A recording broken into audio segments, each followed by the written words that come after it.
Hello students, मैं doctor Ravindra Mishra, associate professor geography,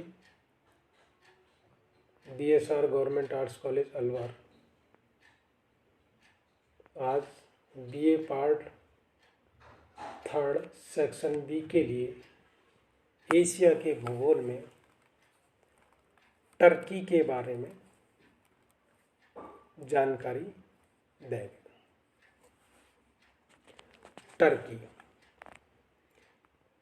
Asia minor के नाम से विख्यात एशिया और यूरोप महाद्वीप के मध्य में स्थित टर्की दक्षिणी पश्चिमी एशिया का सबसे महत्वपूर्ण देश है। भौगोलिक दृष्टिकोण से इसकी स्थिति अत्यंत महत्व की है।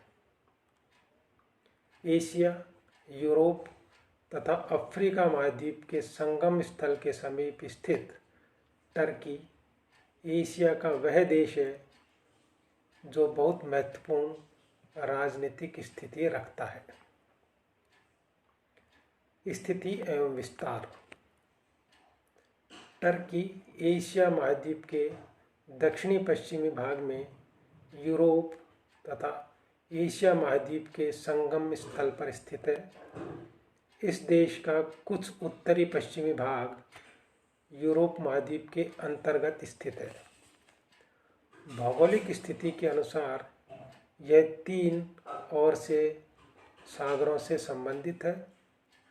उत्तर में काला सागर, पश्चिम में अजियन सागर तथा दक्षिण में भूमध्य सागर इस देश की प्राकृतिक सीमा बनाते हैं।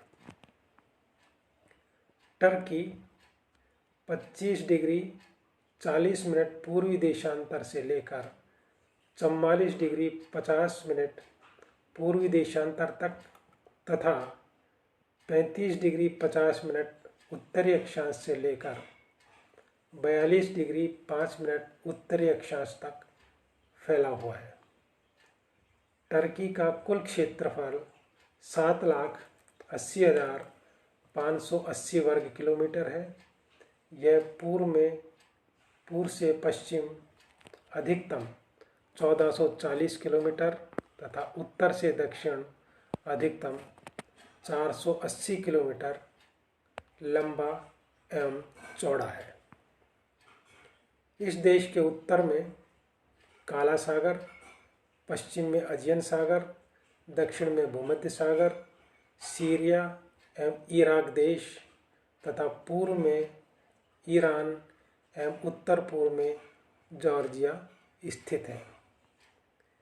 इस देश की तटरेखा लगभग 7126 किलोमीटर लंबी है। टर्की का लगभग 98% भाग एशिया महाद्वीप में है, शेष यूरोप महाद्वीप में स्थित है। धरातल।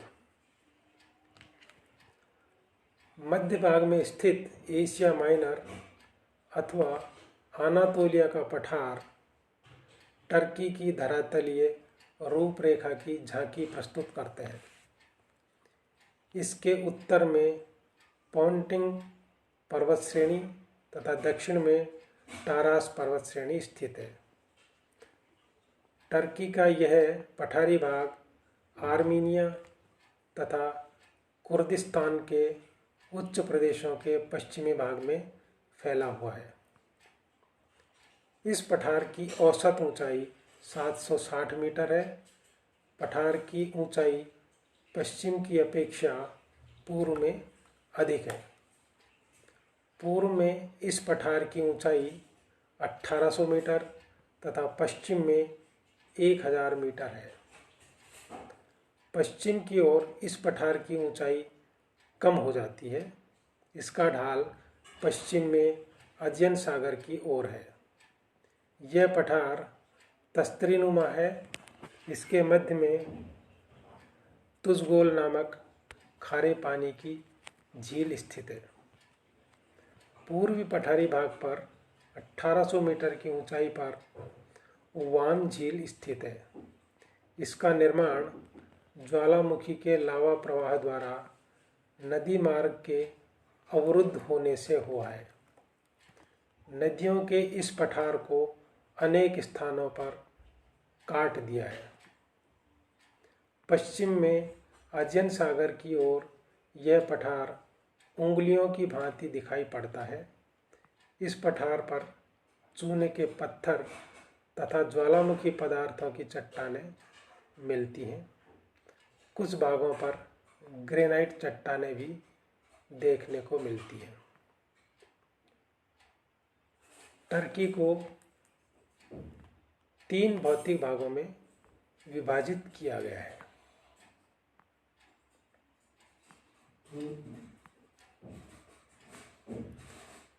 तटीय मैदान, इसमें काला सागर तटीय मैदान, अजियन सागर तटीय मैदान तथा भूमध्य सागर तटीय मैदान सम्मिलित है। वलित पर्वत श्रृंखला, इसके अंतर्गत पॉन्टिंग पर्वत श्रृंखला, टारस पर्वत श्रृंखला तथा आर्मीनिया पर्वत श्रृंखला सम्मिलित है। अनातोलिया का पठार, इसके अंतर्गत पूर्वी तथा पश्चिमी पठार सम्मिलित है।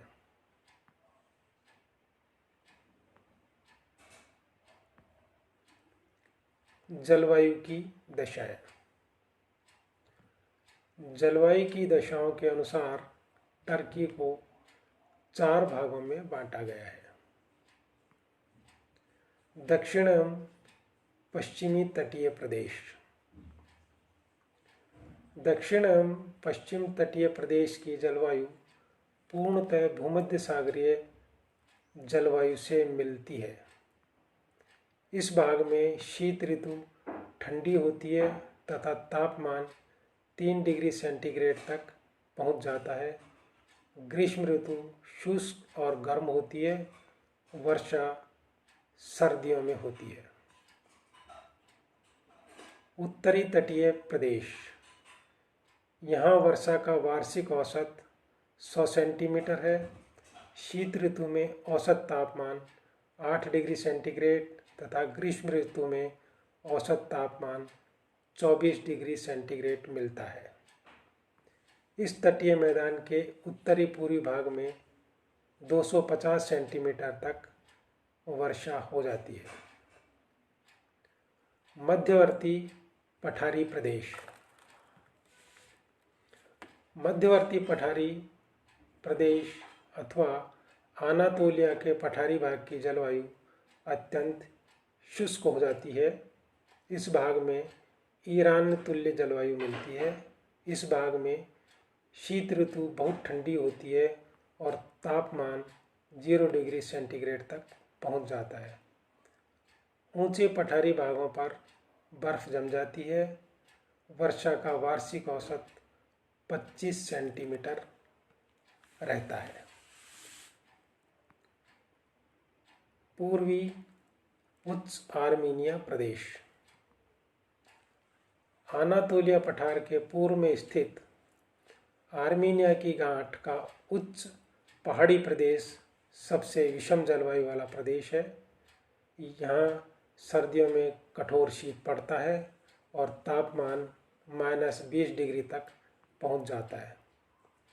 चारों ओर बर्फ जम जाती है। यह भाग वर्ष में 3 से 4 माह तक बर्फ से ढका रहता है। इस कारण इस प्रदेश को तुर्की का साइबेरिया कहा जाता है।